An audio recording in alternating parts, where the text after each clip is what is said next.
The Trump administration is phasing out a special immigration program, announcing an end to temporary protected status for 57,000 Hondurans yesterday. The Hondurans will have until January of 2020 to return home or remain in the United States as undocumented immigrants. Most arrived after Hurricane Mitch struck Central America in 1999. Many now have businesses, families, and children who are U.S. citizens. For more on what's happening to this long-running program and to the hundreds of thousands of people affected, we turn to USA Today reporter Alan Gomez, who joins us from Miami. So put this in perspective, this is just the latest country that's been on the list and actions have been taken against them. How much of the population of people with TPS does this now represent? Yeah, this just represents like you said, the latest step. They've been methodically going country by country, eliminating TPS for these people that had it. There's about a total of about 317,000 people from 10 different countries that are in TPS. They've now cut it for 98% of that population.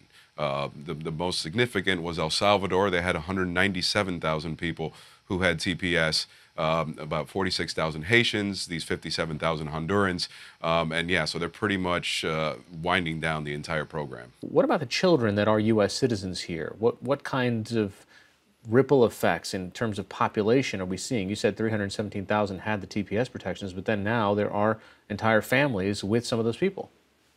Yeah, and that's one of the most agonizing parts of this for the people who are going to be faced with this decision. There was about 197,000 El Salvadorans who were in the program. They've had about 190,000 U.S.-born children, so they're citizens. Same with Hondurans, about 57,000 of those are in the program. They've had about 53,000 children in the United States, and so each of them are going to have to make a decision.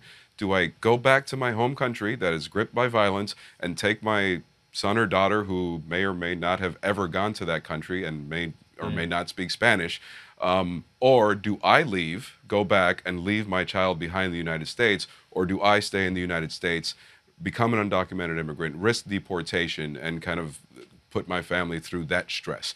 Well, speaking of the conditions in those countries that they're going back to, we saw a lot of headlines over the past couple of weeks about the caravan that has been moving north and is now stalled at the border. These are people that are seeking asylum from some of these countries because it's not safe for them to be alive.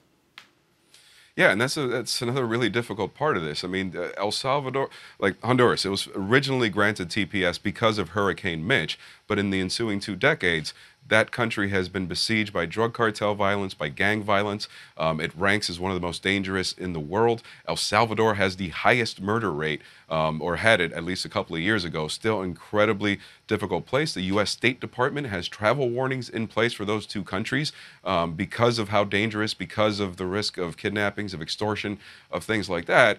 And so, yeah, now we're expected to send back tens of thousands of people to those countries at a time when things are so bad that people are fleeing those countries to try to come to the United States to claim asylum. So that sort of, it just shows just how complicated this is and how tough that decision is going to be for these folks. All right, Alan Gomez of USA Today joining us from Miami. Thanks so much.